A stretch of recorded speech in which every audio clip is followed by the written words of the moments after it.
What's up, guys? Welcome back to Poker Distilled, episode 31. Today's topic is about ego in poker. Is ego something that can help us in certain ways? Is it important to have a certain level of it? Or is it just a big hindrance? Does it hold us back? I certainly remember being a young poker player and having a massive amount of ego. At one point, I remember saying to a friend in a bar one night before I'd really started playing serious, it was like, do you know what, man? I think I might be like one of the best at this in the world or something, or like maybe the best poker mind like in the world or something. I didn't know what I was even talking about at the time. I had a lot of ego in those days, Melissa, and when I used to grind as a really young player, it wouldn't take much for me to be like the glass cannon that, you know, fires on all cylinders when running good, and then when running bad, the ego felt like so exposed and I took it so personally that I could fall apart like very, very easily. So how have you handled ego in poker since you've started your live journey, and has it been more of a help or hindrance, and like how big an ego do you have generally in when it comes to this sort of competitive stuff? Yeah, I would say it's a big issue for me. I have a big ego. I think that I'm very sensitive when it comes to my own ability and to play. And when I feel that being threatened, I sometimes like overcompensate and Yep. become the kind of, like you said, the glass cannon kind of thing. I think it was worse when I first started. I'm more in control of it now, but it's always there. And it's always something that I'm kind of aware of. And sometimes it comes out in really like weird ways. Like for instance, like last night, I was after my live session, I was um at the cage, like with my chips and kind of waiting in line. And the guy behind me had been at the same table, and he was just talking to me, and I made some comment that, because we had gotten into a hand together, and I said, oh, that was like a nice hand. That was like kind of a fun hand to play. He was like, oh yeah, thanks. And he's like, and you're a pretty good player. And I kind of gave this attitude, like, I mean, I kind of thought to myself, like, what, like, I don't know, this sounds terrible. This sounds really Say bad. But I almost was like, dude, you don't even know what like a good player is. it. So you wanted to respond to the compliment by being like, if you think I'm a good player, then I must be terrible at poker and I'm hereby No, insulted. it was more that I don't ever really tell players, like, I don't like lie to them. I'm not one of these like grinders that like makes fish feel like they're really good, or that they're like, I don't do that, because I don't like lying to people or being insincere. But um my comment to him was more about like the specific hand. But in my experience playing with him, he was not like someone that I would consider like that would know like what a good player is. Mm-mm. And so like for him that's, I don't know. Like I said, it's really bad. It's not like a good response. Like I should have just said thank you and moved on.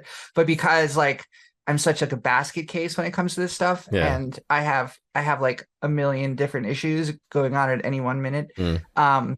That's how I responded. So where do you think those issues come from, and how do they normally manifest in a poker session? They manifest in all different types of ways. One example is that there are times when I know making a call pre-flop, playing a certain hand is negative EV, or at least neutral, at least like zero, Mm. right?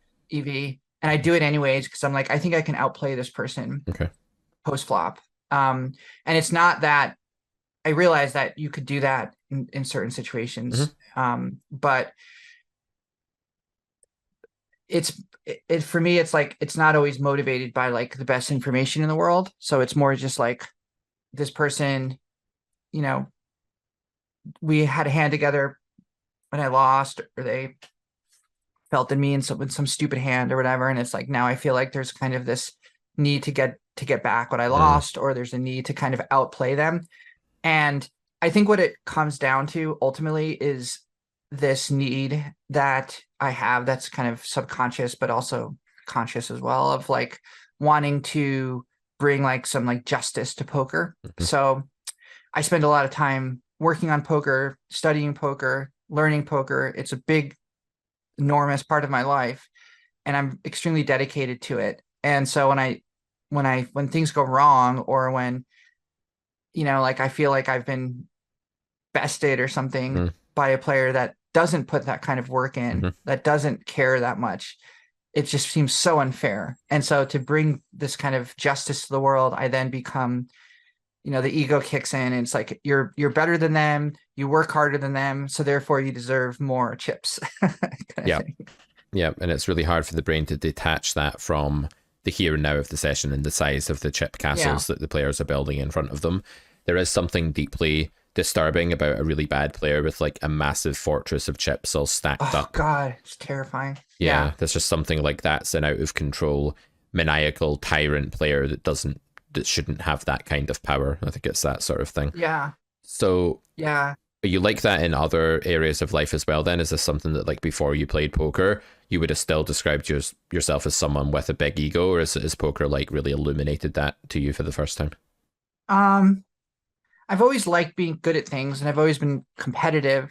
So I think poker's kind of brought that out, and it's kind of like supercharged a lot of Mm, that. And I also think that because poker takes up so much of my time and my mental energy, mm, that I don't really have space for a lot of ego in other areas of my life. mm-hmm, So I find myself like brushing off a lot of things that in the past would have bothered me or would have made me feel like, like I have to meet the challenge because mm-hmm. I have this huge thing in my life that occupies, like I said, so much of my time and mental energy that Yeah. like, so anyways, that's kind of Yeah, I think what it's I like think that. about that. It's like Yeah. that for a lot of people because poker can just become this like obsession, and people who play it professionally or coach it professionally or whatever, they do have to invest a ton of their life in the strategy of the game and getting better at it. Yeah. And then when someone threatens that, like even if it's just an irrational thing, like I lost 5 buy-ins this week, or I'm on a really bad downswing, or October was a really bad month for me so far, even if it's like short to midterm things like that, it calls into question not just how good you are in that one moment, but like what you're doing with your life, the whole trajectory of your life and that pursuit, and Yeah. whether you're worthy of the challenge that you've actually set yourself. Like I know to this day, imposter syndrome is something that I struggle Yeah. with sometimes. Like sometimes I'll just wake up in the morning and be like, shit man, like what's going on? Like the other day there was a friend of mine had said, oh, Matt Berkey was mentioning your video in like the Only Friends podcast, right? And I was like, well, that's weird. Like I'm normally in this little carrot corner bubble, and sometimes I do know some other people in the industry, but and I do work for like Run It Once and stuff. I've worked with other people in the past, so I'm not like a total hermit, but it's unusual for something as like poker mainstream or Vegas based, I guess, as Only Friends to like talk about me or something like that. So I just remember being filled with this like, oh God, what are they saying about it? What if they're saying bad stuff about me? Like this real insecurity that I don't normally Yeah. have. And I thought, man, that's so weird. Like, why am I feeling like this today? And like, I'm going through it, like trying to find the bit where they talk about me, and I'm trying to like make sure that it's like not bad things and stuff like that. And I don't know. I've got a really thick skin when it comes to just random poker trolls on stream or YouTube or 2+2 or something. Like I get a lot of like the whole, oh, this dude doesn't play, he's just a scammer imposter that's like Mhm. trying to pretend he knows what's going on by rambling about theory, but he doesn't actually know how to play the game. Like I've had a lot of that, and that bounces right off because I know it to be false, and I've constructed, I guess, a big enough ego in the department of like my own ability to think about the game that I'm pretty secure about that. But what I'm less secure about is like my position within like the poker sphere, within like the poker hierarchy on like a global stage.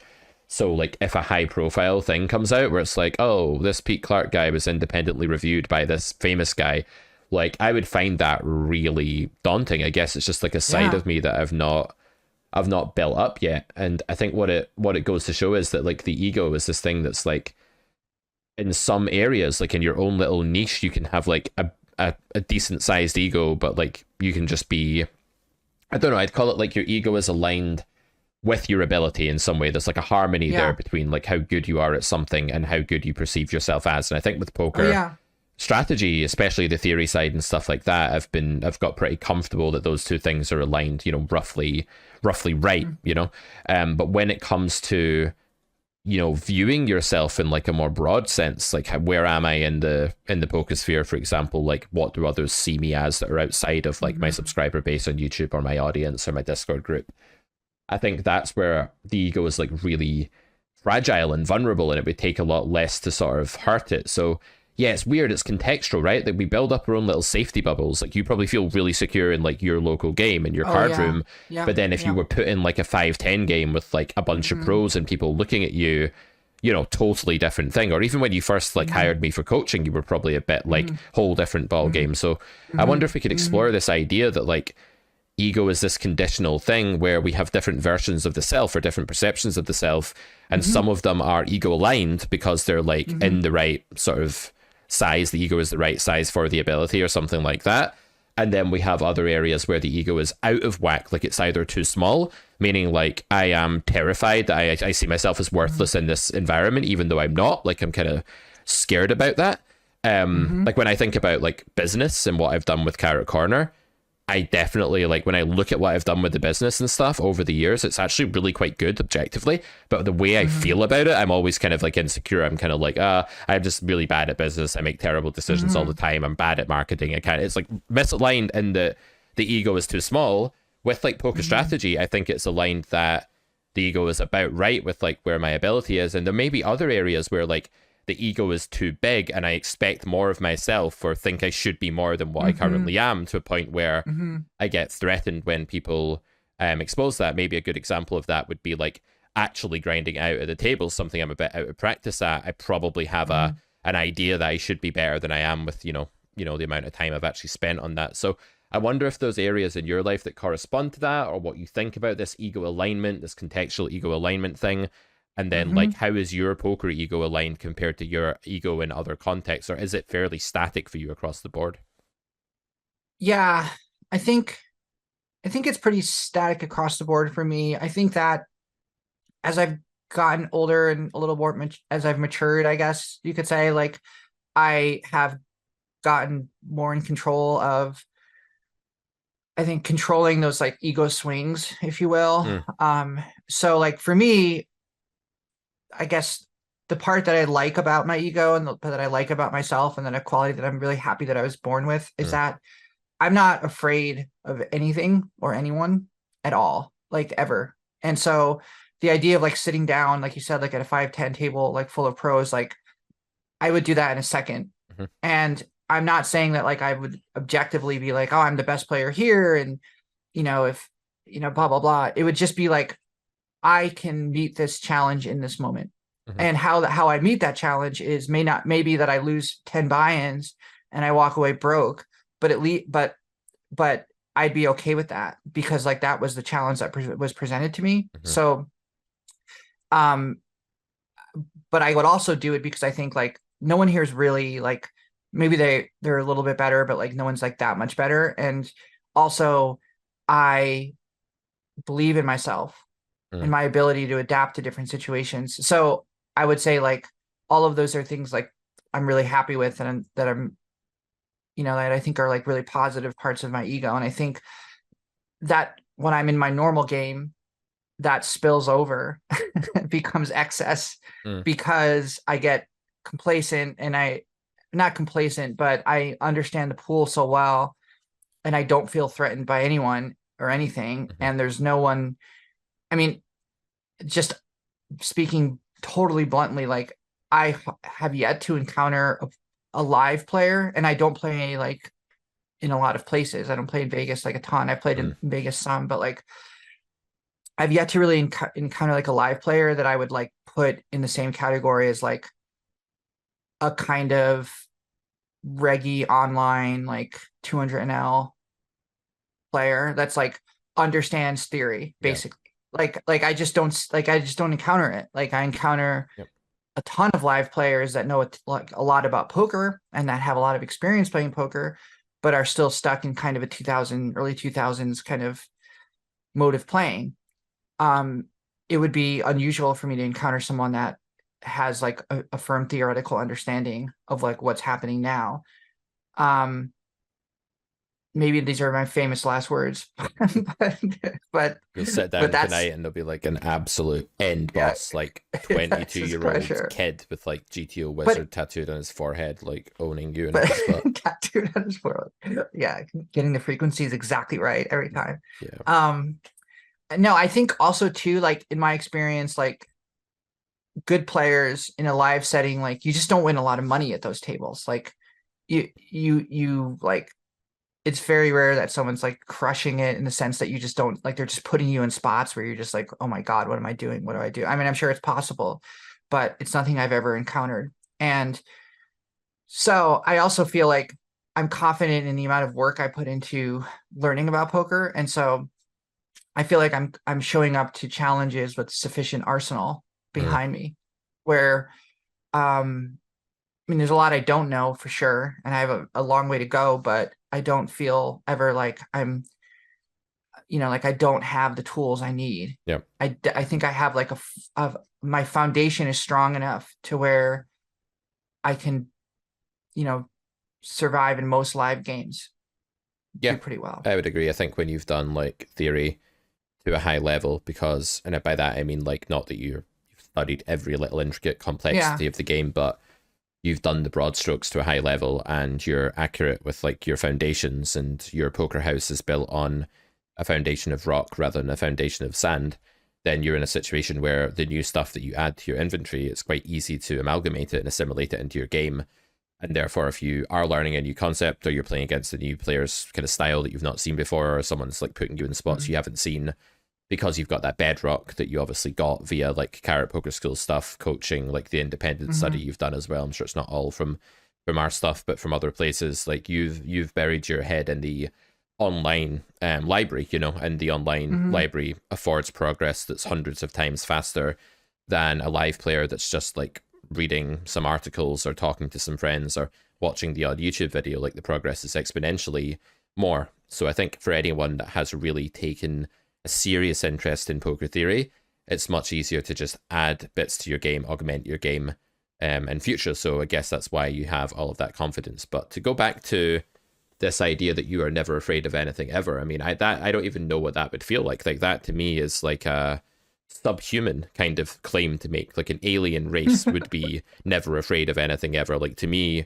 like knowing myself and knowing everyone else that Yeah. I've ever grown up around and got to know well, humans are these creatures that are fraught with anxieties and fears, and things come into our heads that we're Yeah. deeply uncomfortable with.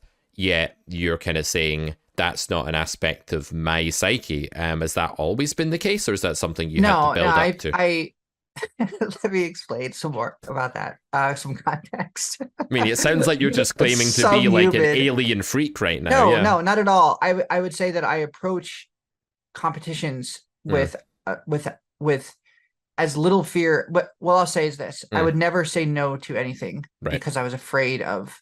Now, I would Okay. say no if I thought it was objectively like in my worst interest, like if it was not in my best interest for Okay. sure. And I definitely have absolutely like all the anxieties of a normal human being. Okay. But what I was talking about in the ego part of me, the Mm, ego that I have gives me a kind of confidence and a okay. kind of assuredness to where I'm not afraid of the unknown, perhaps in the same way that other people are. Okay. And so like if I were to like get challenged to a heads up match with like, I don't know, like someone like this was just like clearly better than me, more experienced, Mm-hmm. like Doug Polk or someone, Mm-hmm. like I would take it on. I mean, as long as I financially could afford to lose, Yeah. but like I could, and I'm not going to be like on the street or something, but as long as like I was not facing ruin financially, like I would take it on knowing that it's something that I'm going to potentially lose, or that there's a huge skill edge. And I think that I'm not afraid of like, oh, how will this look, or what will this will hurt me in some way, if Okay. that makes Yeah. sense. Yeah. Yeah. Of all the ways to end up on the street, by the way, I think getting wrecked heads up for souls by Doug Polk is like up there with the worst of it. Like lying there in like your cardboard box or whatever, being like, man, I There's used to have all these good things, but then there was Doug Polk, just I wrecked just me.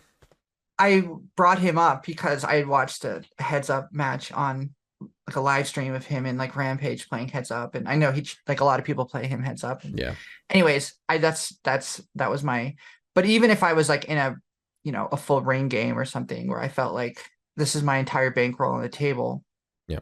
um, that's the kind of situation that what I would compare it to, I think. Yeah. So I think what you're saying is that Yeah. when there is a challenge that initially makes you, or could potentially make you feel uneasy, like maybe there's a fork in the road where you could go one way, which is like avoidance and anxiety and shying away from it, or you could go the other way where you sort of confront it and embrace it and say, I have been challenged and now I will step up to that challenge. Your ego generally instinctively guides you towards the latter. Like you're going to face the challenge head on, you're going to deal with it.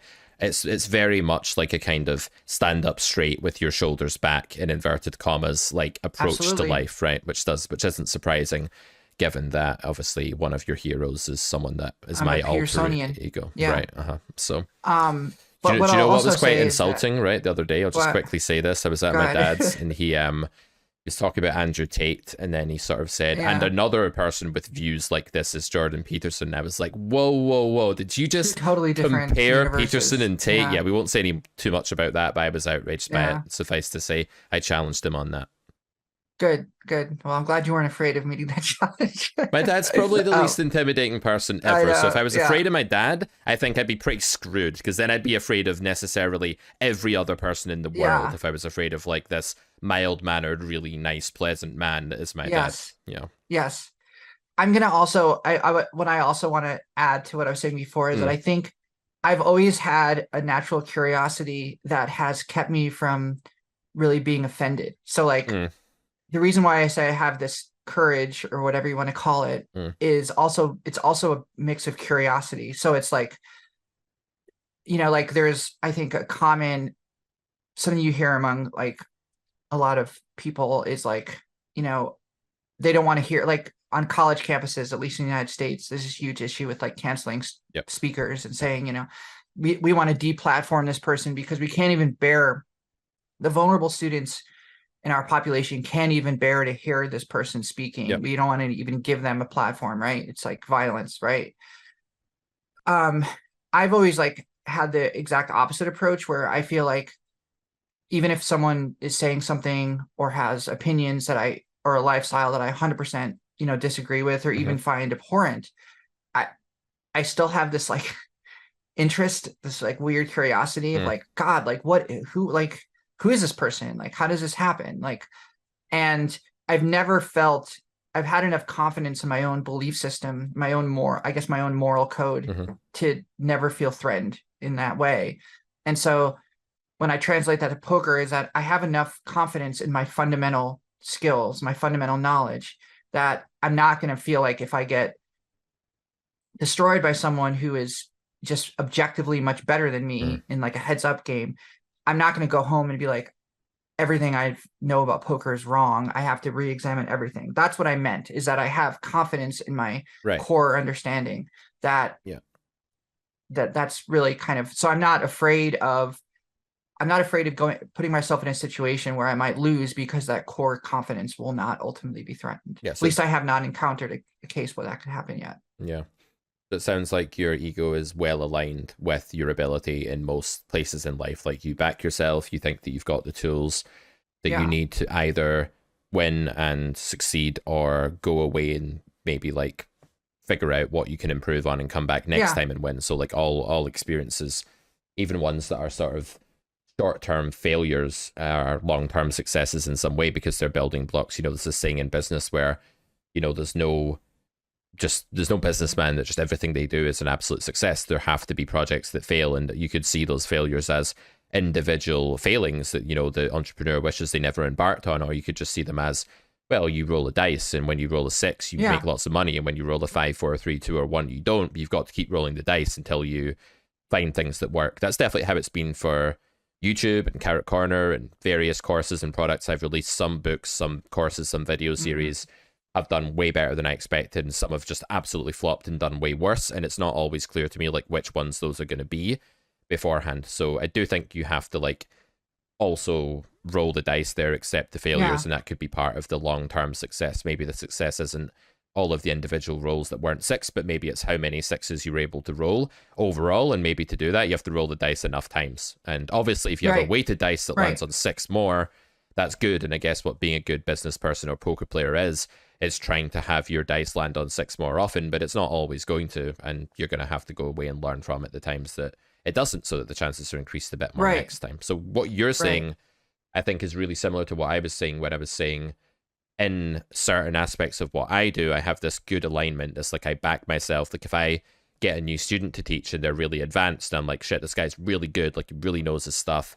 I'm fully confident that I can teach that really good player because they've had the faith in me to hire me, and I've done it before, and I know that I can help people of that more advanced level just as I can people of a lower level. So like coaching wise, totally fine. But yeah, I wish I could say for you that like every challenge that presents itself to me, I want to just like back myself. I definitely don't back myself in all areas. There are areas of life where I really don't back myself at all to be able to do well. Playing strategy games and teaching, Mm-hmm. these are areas where I feel the ego is totally aligned. But just to give you like an example of where it's completely different to this, where it's totally misaligned, would be golf. So when I step out onto a golf course, right, I feel, well, let me talk about the golf coaching first of all, right, because that's actually a different thing altogether. So with the golf coaching, I feel like I'm my best version of myself at golf. Like my coach is really good. He's got a really good way of like teaching and stuff. And I just feel super confident, chilled, relaxed. I know if I fail, I'm going to learn from it. It's a safe environment, and I back myself to hit good shots. My body feels relaxed. I just feel in the zone.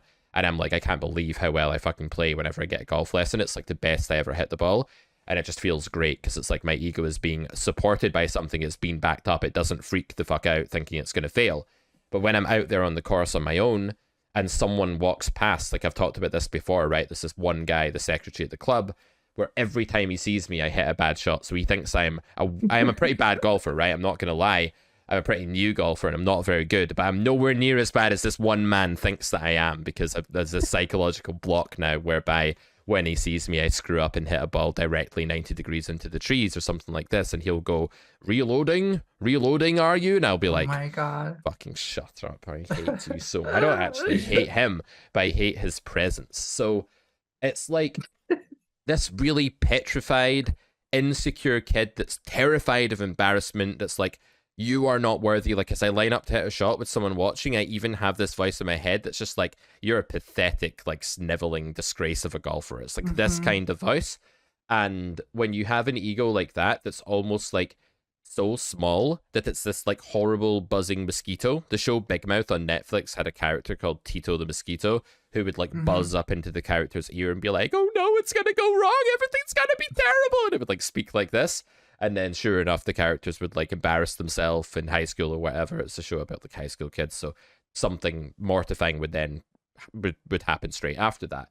And I feel like in cases where the ego is misaligned and that it doesn't back you enough, where you don't have that self-belief, what you have is this panicky, waiting for the disaster to happen mentality. Yes. Everything tightens up. You can't think. Everything falls to shit. Whenever you feel like that, the classic example is like being a kid and having to ask a girl out that you like in school, right? Like the ultimate scary thing, right? Where you know as soon as you try to do it, it's going to go disastrously. Like something like that, where you're just so petrified and your ego's so small for the occasion that you don't back yourself enough. And it's clear that you don't back yourself enough, and everybody around you can see that you don't back yourself enough, which furthers the image of you not being good enough. And it's just a horrible cycle. So I think tiny ego is like a really big problem where you don't have any self-belief and you just think that you're worthless.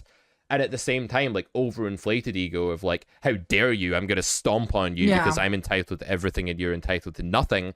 And these go hand in hand, by the way. I think that like one way of the brain dealing with tiny ego is to suddenly inflate the ego gigantically, but it's full of air. It's like a balloon. Yeah. Like the pump is being taken to a balloon. And then all of a sudden at the golf course, I might then have this guy that's like, well, it's this guy's fault, or it's this club's fault, or like, this is a stupid game. This game is beneath me. This game is like, doesn't deserve for me to play it because it's such a shit game. Like this kind of reaction. And that's fucking dangerous as hell in a game like poker. So tiny ego is bad in poker. And we're talking about the poker player right now, not like the coaching or business side. The tiny ego for the poker player is going to take them down this path where every decision, they're a rabbit in the headlights. They're frozen. They don't want to commit to an aggressive action. They can't get into a flow state. They're panicky. Everything they play, they run it by the solver. They run it by a friend. Was this okay? Yeah. Was this too tight? Did I fuck up here? It's a terrible place to be. You have no self-belief.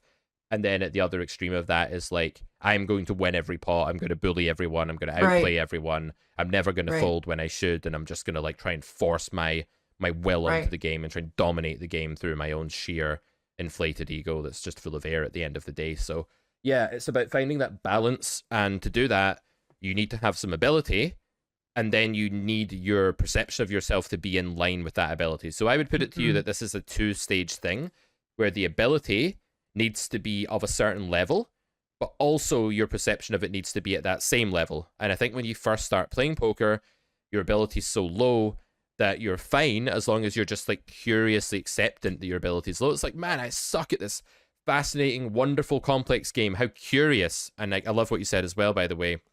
There's no room for petulance and anger and insecurity and fear and dread when you're curious. Like, try being curious and also terrified at the same time, or furious at the same time. It doesn't really work. It's like they're incompatible emotions. So the point is that we have to make sure that whatever stage we're at with our game, we need to know where we are. It very much goes back to like the old forum days on Flop Turn River when I was first coming up in poker, and it was like you were getting a beat down. People were saying to you, oh, by the way, you're shit. Now, do you want to accept that? And we can talk about why you're shit, and we can work on it together. If you don't want to accept that, then I don't have time for you, man. Fuck you. Like, I don't want to help you unless you can bring your ego down to where it actually needs to be. And the people that got absolutely nowhere in poker forums, in the Discord group, and on 2+2, like where you see people trying to talk strategy, are the people who think they're better than they are, because it stands out a mile away, and it really, no one wants to work with you when that's you. So when you have that overinflated sense of your ability, I think it's like a really dangerous thing as well. And I know I've had that at times in poker as well, where I'm like, I must be untouchable. I must be one of the best because I know that I'm good at teaching, and I know that I'm good at like teaching theory and making courses in the education side. Therefore, I must be this end boss. And then it's like, well, hold on a minute. I don't sit there grinding PIO for 10 hours a day and grinding high stakes like these guys do. I need to like get this in check. So yeah, it can go badly in either direction when ego's not aligned, I would say. Yeah. And it also, like, you have to kind of embrace the human element of what you're doing. And I think that I think consistently where I get the most, I wouldn't say tilted, but where poker impacts me the most is when I feel like I've made a mistake, right? That I've done something that I think is like beneath me. And that's where the ego really punishes me, because it's this voice in my head saying, you should not have made that mistake. This is below you. This is beneath you. This is like 2 steps forward, 5 steps back, all of these things that are just like, which is ridiculous. In the moment, it feels really real, and it hurts, and it makes me angry and all the other emotions. But like, a big part of my improvement in the last couple of months, I would say, and which I'm proud of, is that I've been able to kind of quiet that voice, and I've been able to kind of brush off.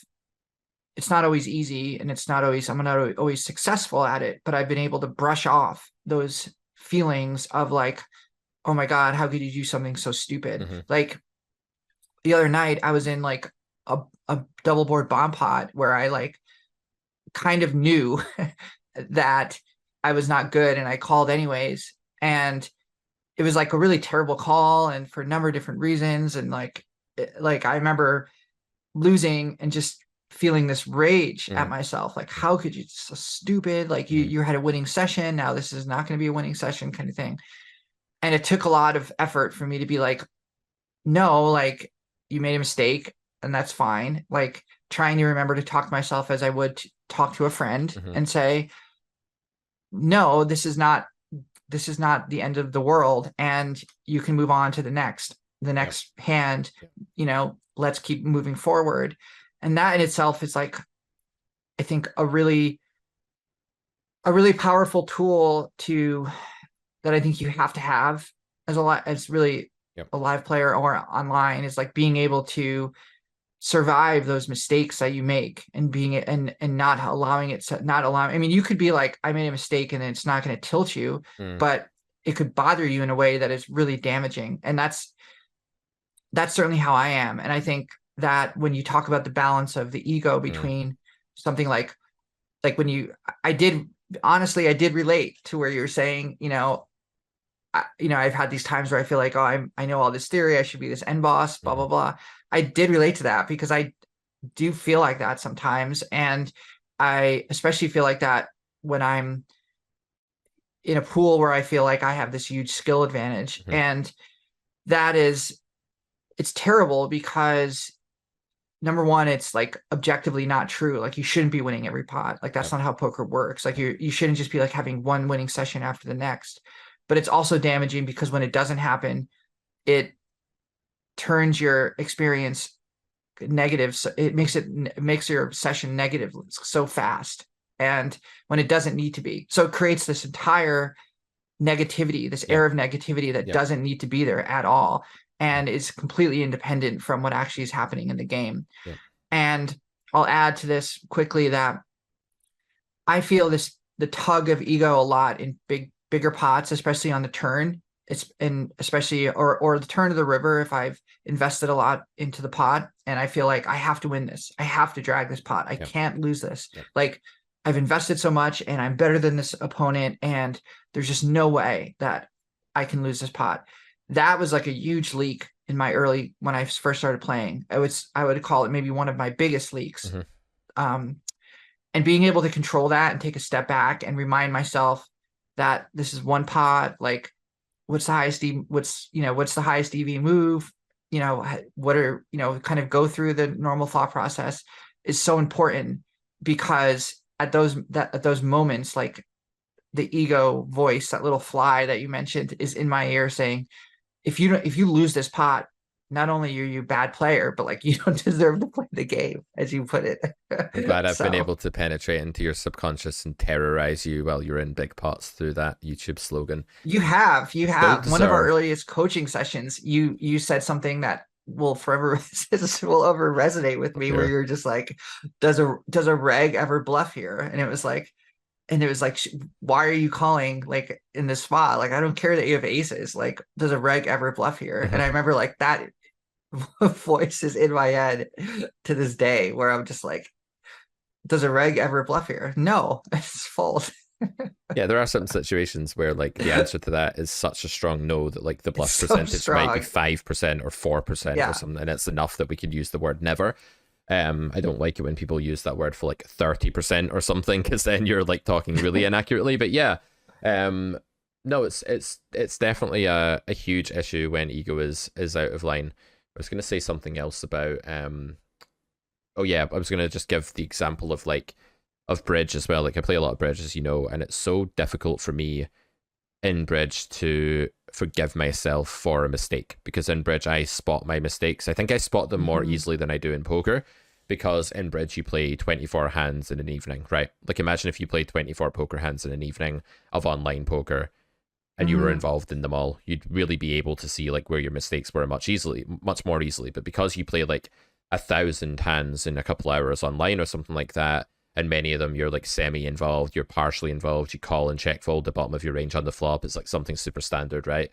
It's really hard to actually stop and slow down and note where your mistakes are. But bridge is a game that really punishes you, because when you make a mistake, bridge has this way of making it, once you reach a certain level, this is not if you're a beginner, but once you reach a certain point, it has this way of making you absolutely painfully aware that you just made like a big screw up. So Mhm. after a bad hand of bridge, like if I'm playing with my partner that's not my girlfriend, I play with my life partner as well, and I play with another bridge partner, a guy I kind of grew up with. And when I'm playing with him, it's this really awkward interaction where if he makes a mistake, right, he's much better at taking feedback than I am. If he makes a mistake, I'll be like, oh yeah, you should have done that because this, like, you have to like look at your carding in this situation. Like, you played the 8 of clubs. Like, what do you think I'm going to take from that? And you'll be like, oh yeah, yeah, totally. And I'll be like, cool. Then we'll both feel like there was a really productive conversation. Because I Mhm. kind of mentor him like as we play together. But when I make a Mhm. mistake, like one, he's not necessarily as aware of it as I would be of his mistakes, and he might just be like, oh yeah, unlucky or something, and I'll be like, I'm a terrible player. Like, I can't believe I did that, Mhm. partner. I'm so sorry, partner. That was unexcusable. And he'll be like, oh no, that's fine. Like, well, oh, so you think you should have played the jack? And I'll be like, of course I should have played the jack. Like, that's completely unforgivable. And like, I'm sorry. And then like 2 boards later, I'll just be like, I can't believe it. And he'll just be like, he's like completely moved on from it, and it's like totally fine. Yeah. And I'm still Yeah. lamenting over this. And I'll tell you why.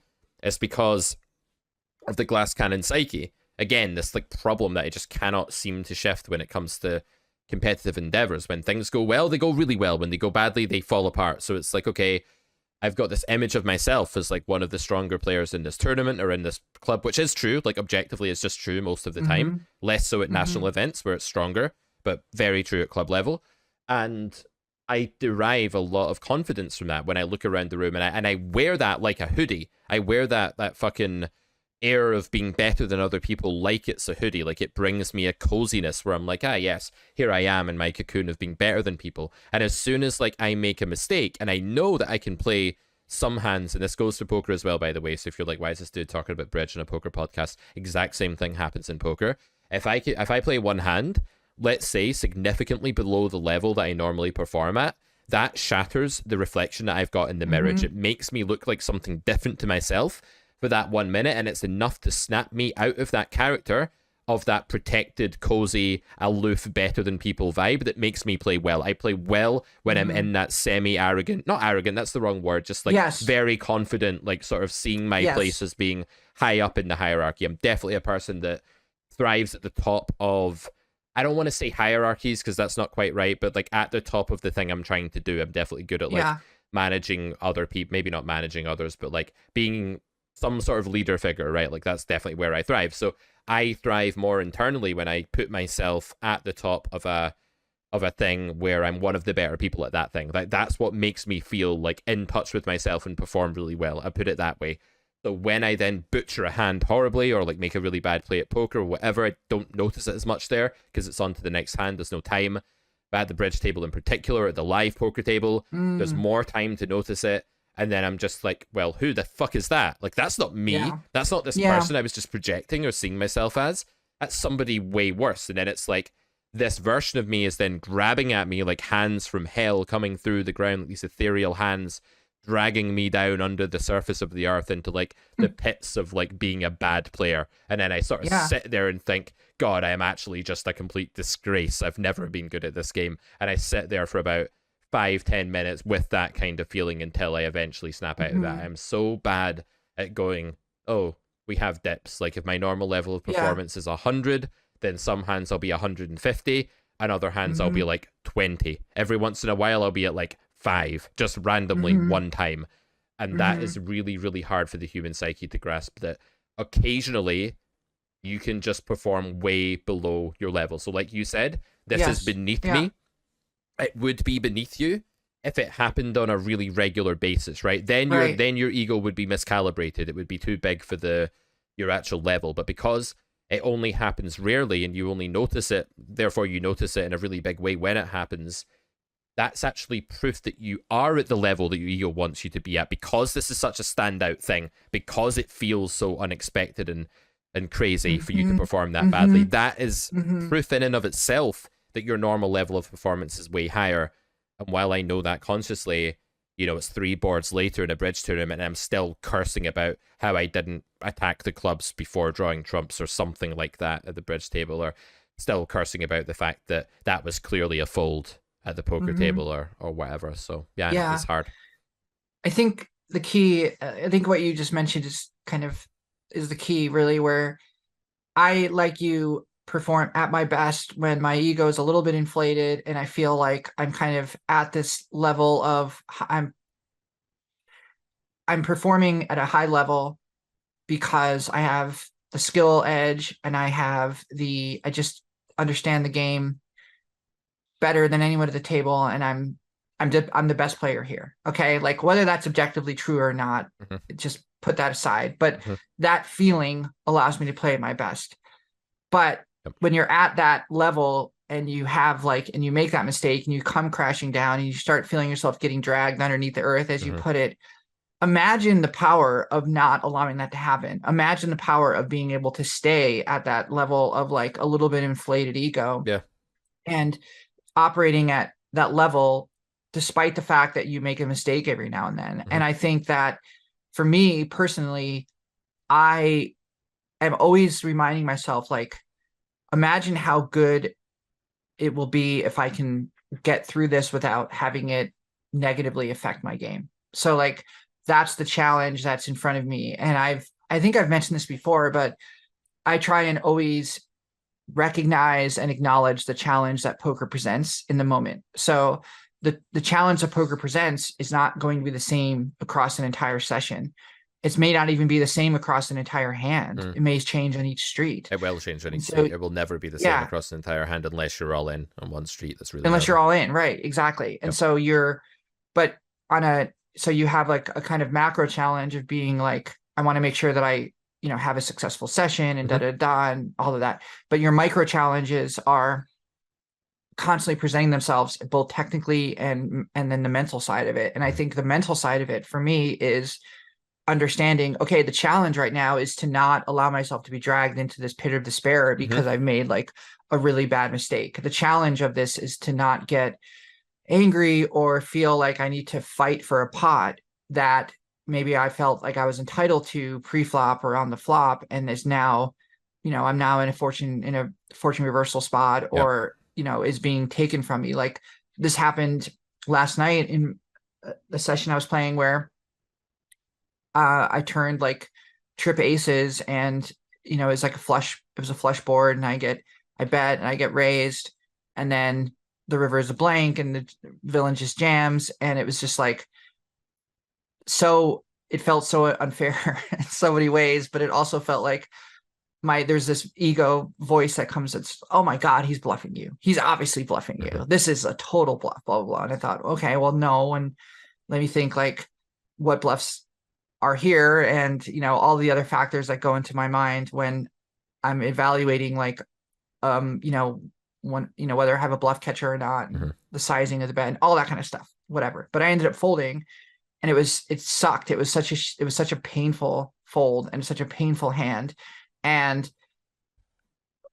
but I remember thinking to myself, like, I feel like I met that challenge. So whether I was right or wrong, so maybe he did bluff me. He never showed, so I don't know. Maybe Yep. he did bluff me. Maybe it was a wild bluff where he decided to turn a pocket pair into a bluff on the turn and river on Mm-hmm. a flush board with two aces. I don't know. Maybe on the board, but like, um, maybe not. And I don't know. And I don't really care what matters. Well, I do care, but ultimately what matters is that like the challenge that was presented to me, I met to the best of my ability at the time. Mm-hmm. And I think that's all I could have done. Yeah, I think it's just a really hard thing to do because it's like the kid accepting the rules of a game. Like what you're really good at that I'm not good at, I think, is accepting the rules of a game that's being put in front of Yeah. you. And that's not to say I Yeah. cheat at games because I don't accept the rules. Like I accept the rules of poker, I accept the rules of bridge, I accept the rules of golf. I don't like Mhm. cheat at any of those games, but what I don't accept the rules of are the challenges that are put in front of me that are micro Yeah. challenges, about my ego, about my psyche within these disciplines and in life sometimes as well. So a challenge can get put in front of me and I can distort it. I can say, well, I know fine well on a conscious level, if I really stop and think about it, that the challenge here is to accept that I've just played really badly for a bet and I've cost our partnership like some points at the bridge table, or I've cost myself some EV or money at the poker table, and now I need to make the best of what's left of the session. I know that's the challenge, and if I can do that, over and over again ad infinitum, I become a way, way stronger player, and my EV goes through the roof in either discipline. The same thing in golf, you fucking slice a drive into the trees. If you can get back on the horse and play your very best from that point onwards, in spite of that, you're going to have way better scores than if you fall apart and break your clubs because of it. True story, by the way. Did break a club not so long ago. So, Oh. I know that the rules of that mini challenge are keep it together and you will be rewarded in like soul points, as it were. Like you're going to feel way better about the version of yourself that you brought to that occasion. So like you're going to be Mhm. richer like in soul, but you're also going to be like richer in game EV, whether that be money or tournament points or whatever or shots on a scorecard or whatever the currency is within that game in the long term. But I reject that challenge and I say that's not the challenge I want. I still want the challenge where I play flawlessly and I'm way better than everyone else and get to sit here on my pedestal and sort of feel like I'm at the right place in the hierarchy for my ego. And that's the game I'm going to play. It's like when a kid is like, I'm going to eat this cake that I got, and then half the cake falls off the plate onto the ground. And then the kid is faced with the challenge of, hey, can you enjoy half of your cake now when everybody else is eating a whole slice of cake? Like, Mhm. can you enjoy that Mhm. 50% slice and accept the fact that you've just embarrassed yourself and dropped a bunch of your cake? Or will you make the rules of the game try to make it the case that that didn't happen? Because when you choose the latter and you make the rules of the game, let's see if we can lash out in such a angry, sort of upset Mhm. way that we bend reality to our will, and now the cake didn't fall on the ground, because anger is a transitioning emotion that makes us try and transition either ourselves or the world or both from state A to state B. So when the kid then goes, wow, and throws the rest of the cake away, what they're basically saying is, I reject the rules of this new game that's been put in front of me. I'm going to toss away the thing that I'm meant to use in this game, like a tennis player throwing their racket when they're frustrated, or me launching a golf club into the lake. It's that kind. I haven't done that one yet because there aren't any lakes on the course. Not That's because good to know. no, it's just because there aren't any lakes, Melissa. Oh, okay. It's not Okay. that I wouldn't All do right. it if there were lakes. But anyway, the point is here that there are many games with their own subsets of rules within every game that you play. And as a poker player, most people listening to this are poker players. Next time you're in a session, ask yourself what the mini game is and what the rules of it are. So let's say that you start your session and you drop 2 buy-ins in painful fashion. You get coolered twice right at the beginning, or you make a mistake for a stack and then get coolered or whatever. And you're down $200 if you play 100 NL, right? And then you're like, man, the mini game now is play for the other 48 minutes of the session that I've scheduled out here and play as well as I can. That's the mini game. The game is no longer to like hope to finish in the green, because you're probably in the black. Yeah, in the black. You're probably not going to finish in the black. Now you might, if it goes well, but odds are this is now going to be a losing session. And now the mini game is like maximize your EV in a losing session. 43% of your days or something as a crusher are going to be losing days as an online poker player. That's the fact. Like 45% even in some cases, depends on the volatility. So if you're really bad at accepting the rules when a bit of your cake falls on the ground and you never manage to enjoy the rest of the cake that's on your plate, you get no cake overall. Whereas when the better, mental game players lose a bit of their cake, they still enjoy the cake that's left. And so they have more cake enjoyment EV over the long term than you do in that spot. But I don't want to accept it. The child within wants to say, nah, that's not the game I want to play. I'm going to make my game Pete versus the world, and I'm going to become a little dickhead, basically, for lack of a better word, and I'm going to let that bratish child come out and force its ego and its will onto the game to try and make it a different game. And that was the biggest challenge I had when I played high volume in poker, was like, how do I stop doing this when a month is going badly, when a week is going badly? How do I show up and actually accept the rules of that game? So that's what it's all about. The question for me now needs to become, how do I accept rules? Let's make it a challenge tonight. I'm playing bridge tonight with my partner that I don't live with and, have a romantic life with, the one I'm not supposed to lash out at as frequently, right? Or lash out around as frequently by social races and etiquette. So let's see if I can, when I do something I'm not happy with, which will inevitably happen at some point, let's see if I can accept the rules that game gives me, and I'll report back. I'm going to make this a mission. Let's do something about this. Yeah. And I think that understanding the rules of the game and understanding the game like itself is like, what is the game? What is the challenge is really important. And I think that one of the little tricks, or whatever you want to call it, that I do for my own ego is that I have an issue, or at least I guess I still do, when I sit down at a table or I'm playing with a table and there's a fish at the table or someone that I think is really bad and they have a huge tower of chips in front of them and they're winning, and you're just sitting there watching a fish win over and over again. I have to fight. My natural instinct is to be like, this is crazy. Like, how is this guy or this gal dragging all these chips? Like, this is just ridiculous. Something's wrong here. Something needs to be, it's like there needs to be some justice brought down on this table. Like, blah, blah, blah. All of these like really dramatic thoughts go through my head. And what I've been doing lately is I stop and I say, and maybe this is bad, or I don't know, but I say, no, this is good for me. This is good for me. And whether that's objectively true or not doesn't really matter. It's more just changing the context to where I'm not feeling threatened all the time by the kind of variance of poker and the fact that I'm sitting down to play a game that has such a high level of risk to it. Because that's what I'm really doing. My body is reacting to, or my mind is reacting to a environment that appears highly volatile and that I've just entered into, and where, my skills may not result in me gaining chips. And that's a kind of, that can be a scary place, but yeah, especially when it's like 40-something% of the time that they don't. It's not like we're saying, oh, there's like 2 times out of 10 when like we have to have losing sessions. It's way more than that in poker. Right. And so I think to kind of rein all of that in and to kind of bring a kind of uh, a sense of justice, if you will. And I'm using the word justice because I can't think of a better word right now, but to bring that kind of justice onto, to be the kind of superhero that swoops into the city and brings justice. I say to myself, no, this is good for me. And it's good for me because number one, objectively, you need fish to win, because if they don't win, eventually they don't come back. And you need other people, it's just the way that poker works, are gonna win too. You know, regardless of their ability. And you want people to feel like poker is easy, or that poker is giving them, you know, allowing them to make money. Like all of these things are good for you.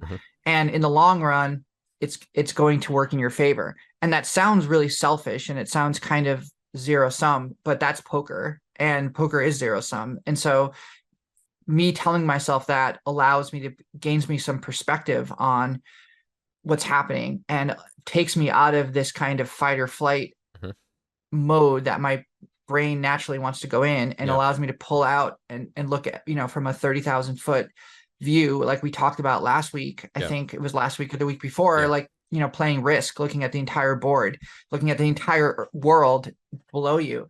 And so just like those words, like, no, this is good for me, allows my ego to be like, it kind of feeds my ego, if you will. It treats that kind of egotistical child. It affirms that the original perspective that you know you need to have to unlock your best poker, which is that I am at a high place in this particular hierarchy of skill levels.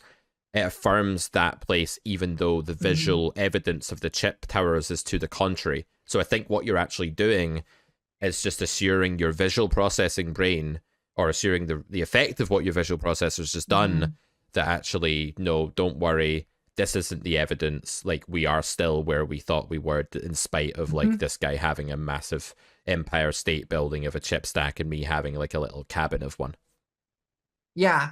And I love getting back to what we were saying on a recent episode about like the world favorability. Like I love the analogy of like entering a world, like in a video game, where you're just kind of like, you just wake up in this world. Like you sit down at a table, or you log on to a session online, and like you're just in that world, and you have to look around and get a sense of what is the environment that I'm in, what is the kind of what is the world that I'm facing, what is the landscape here. And sometimes that landscape includes fish with huge stacks of chips in front of them, and to look at that as saying, oh, this is going to negatively affect me, this is going to throw me off of how, you know, my normal A game is so silly and stupid when you actually just think about it. Like, it's so stupid. Like, are you kidding me? Like, that's nothing. And that's good for you. You want them to be at the table. You want them to stay. You want them to feel comfortable. You want them to have a good time. All of these things.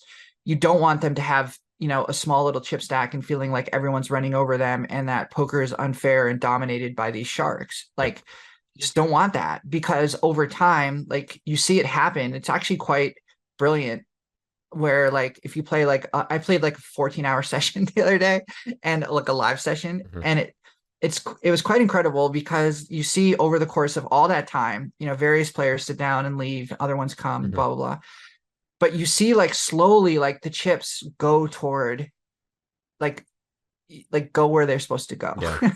It's really quite amazing. And when it's happening like that, you say, okay, now I get why people can play this game professionally. Now I get why it's sustainable to make a living, because I don't know, I just saw it. It was only one session, and it was a long session, but it was kind of a microcosm of what maybe a poker career could look like. Yeah, definitely. That definitely does happen. Like, because the real whales play so badly that their loss rate is like 40 BB per 100 or something, or 25 negative BB per 100. It's not just a normal loss rate. They are almost like guaranteed to lose if they stay for 14 hours. It's almost like even over a sample, like a few hundred hands of live poker, they're playing that badly that it's even very difficult for them to win, even over that small sample. So when they're up a couple of stacks, it's overwhelmingly likely that that's going to, you know, diverge towards the mean, which for them is like heavily losing. So it's going to come down if they stay there for any real amount of time. There are some Yeah. sessions, obviously, where they do just crush and print and go home Right. really up, but Right. that's usually they're going to play worse and worse as they're playing for longer. They drink more, they get tired, they get Right. frustrated, and it's going to just inevitably go in one direction. Whereas the patient sort of pro is going to sit there and just like mop up that money throughout the course of the night Yeah. from different fish that come and go. So yeah, that's definitely how poker works. So yeah, so what I've learned from this conversation is that you have a way better ego alignment than I do in most areas of life, and I need to aspire to be more like you. I never thought I'd conclude a podcast by being like, I want to be more like you, Melissa, but like, not to say that Yeah. I look at you as like the anti role model or anything like that either. I just didn't think that you would like beat me so badly in the ego stakes. I think you've just got a way better ego, so I feel like I've got Well, something to aspire to. yeah, that helps my ego. That's an ego. That's plus ego for me. Yeah, meta ego. It's like ego about having Yeah. a good ego. Yeah. But I Yeah. do think like this claim that like we need to be super humble. There's this like breed of poker player that's like, man, like I was playing poker and I was so angry and I Yeah. wanted to beat all the other males. And then I just thought, who the fuck are you, dude? Who the fuck are you to Yeah. do that? So now I'm vegan and I Yeah. eat piles of grass every morning. Yes. And then I just Yes. grind with cucumbers by my side and I have no ego and I crush. And it's like, nah, it doesn't fucking happen. Shut up. Ego's good. No. Ego's healthy. Like you need a bit of it. That's my view anyways. You do need, your ego can't be nothing. Or if you think Right. it's nothing, you're deluding yourself. Your ego is actually like pulling the wool over your eyes. Like there's no way if you're good at something, like you can be like Galfond, right? And you can be really good at poker. And I think his ego is more timid than his ability, right? Would you agree that Galfond Right. is like the kind of Right. player who doesn't give himself enough credit for how good he is? Like I would say that's definitely true of Phil from what I know about him.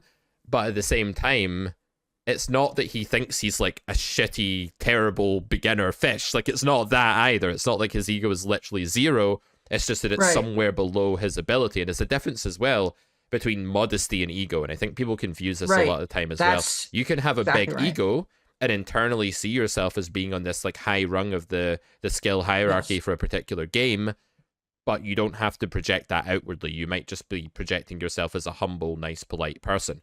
So I think even Yes. people who appear to have quote unquote no ego, they just have like silent egos that don't feel the need to proclaim how good they are at stuff, but they still have like a projection of themselves of being highly competent in something Right. a lot of the time. And I would argue just practically that no one who produces content publicly and puts it on the internet for all time suffers from a lack of ego, in my opinion. I just think that you have to have a certain amount of confidence in yourself, in your understanding of the game, to put, like Galfon, all of his content online. Yep. I think that he's very modest, but I think that it's like, speak softly and carry a big stick kind of thing. And I think that Yeah.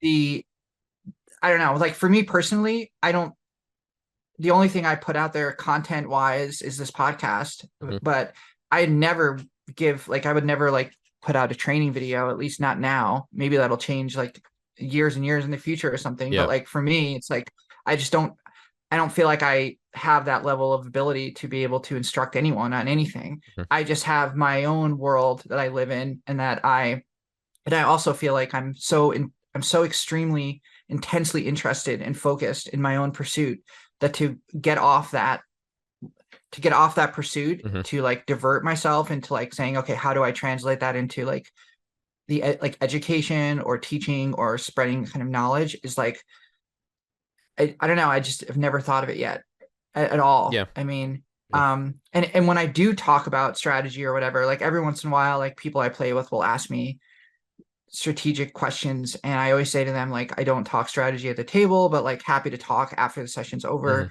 And most of the times they forget and we never have that conversation, and the Mhm. problem just solves itself. But on the few times when I have had that conversation, like my discussion is so laced with a kind of like disgust for Mm. like, I don't know, like not disgust, that's the wrong word, but like a kind of like impatience, I guess you can say, Mhm.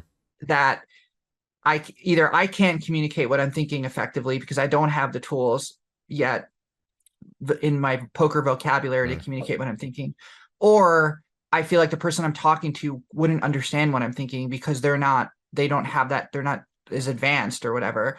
And so it's like silly and I end up talking down to them, or I feel like I'm not being honest, and I walk away from that conversation feeling a kind of like that was really unproductive. And Yeah.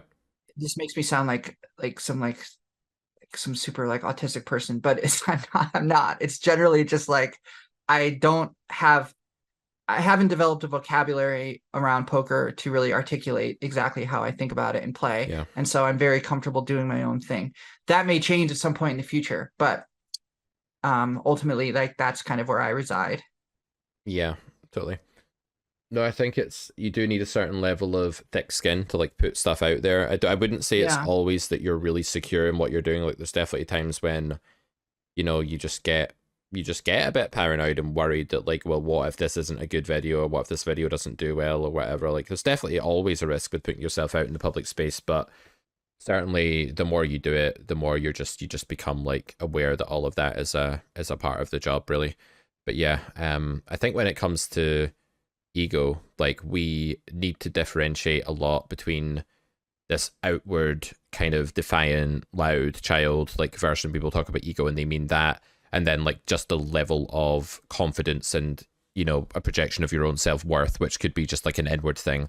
That is actually what the ego is doing. So I think a lot of the conversations we hear about ego in poker were actually just meaning like, I don't know, disagreeable to the problematic sort of extent personalities, like personalities that are disagreeable enough that they start conflicts within themselves and others, and that gets in the way of them succeeding. And we call that ego sometimes, but I think you can have a really big ego but be like a peaceful person, and I think you can also have like a really small ego and be humble but also just be like angry or quick to sort of like do that. So there's definitely a lot more we could say on this topic, but yeah, I'll wrap it up by saying I'm definitely going to work on this. I think this has made it clear to me what I need to do.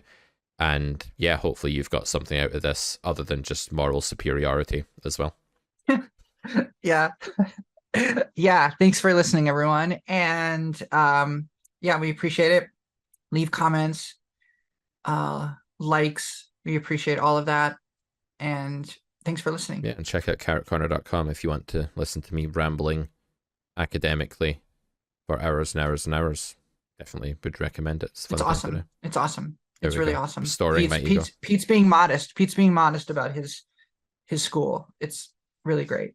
Well, I was able to paint the wall orange due to the school, and we set up the Carrot Corner studio orange wall now. So we are. That's great. I feel like I'm in a proper podcast studio, like because this, yeah, you are. You do look. Yeah. This little box cuts out like the other colored wall and the wardrobe and the stuff you can normally see on the webcam, and it makes it look like this is some kind of screen. I just keep looking at it being like, wow, I feel so fucking professional right now. It's a shame that Melissa's light switch and bed and door are all visible. It's bad. I know.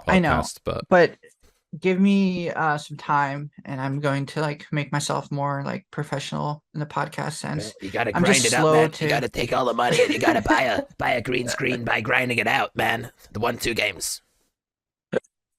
Gotta do that. Yeah, it's a lot of grinding. A lot of grinding at 1-2. Yeah.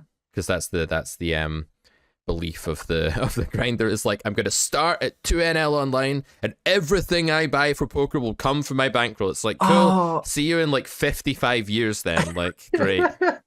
Invest money, guys. It's okay. Like, it's okay to put a little bit of a upfront cost on your livelihood in order to propel your progress. I'll leave you guys with that. I've arrived at 5'10". The only problem is I'm 90 years old. I'm 90 years old and I still don't have a comfortable chair because I wouldn't just buy one. So I've also got like loads of back problems. But my bankroll is, I'm perfectly rolled for this. I can handle all the down swings and the upswings because I've done everything exactly right. My bankroll is exactly where it needs to be. And I didn't deposit a penny apart from all the money I didn't make faster by investing in my bankroll. I would have been way richer had I done that. But anyway, let's stop hating on the 2NL bankroll nits that want to grind up from the beginning. Whatever keeps you guys happy. I think you're making a huge, huge error, but whatever keeps you happy. We'll leave you with that thought. Go away and question your own egos now. But probably just destroyed the egos of like a good few thousand listeners, but that's for the best, right, in the long term. That's the point of the podcast. Exactly. We break you down and then you build you back up. A new person. Yeah. So let us know what you think about that, and let us know when you come out of your cocoon and start playing 50NL and investing that role instead, because you probably got the skills, right? Not to be totally, maybe they don't. Maybe people watching this are like 14 BB losers at 50NL. We're like, just start at 50. It's going to be fine. Like, no. If you think you can break even start at 50. Why are we starting a new topic at the end of our podcast? Let's I wrap don't this know. up, You Melissa. you Come on did now. it. You did it, Come not on now. me. I'm trying to go. I need to get my podcast room in order. Yeah, it's like, oh, actually, I have a student now, so I'm gonna have. I don't actually have a student today. Yeah, you don't That's have a why I'm doing student. that. Yeah. Yeah. Anyway, guys, see you next week at Poker Distilled. Much love. Bye for now.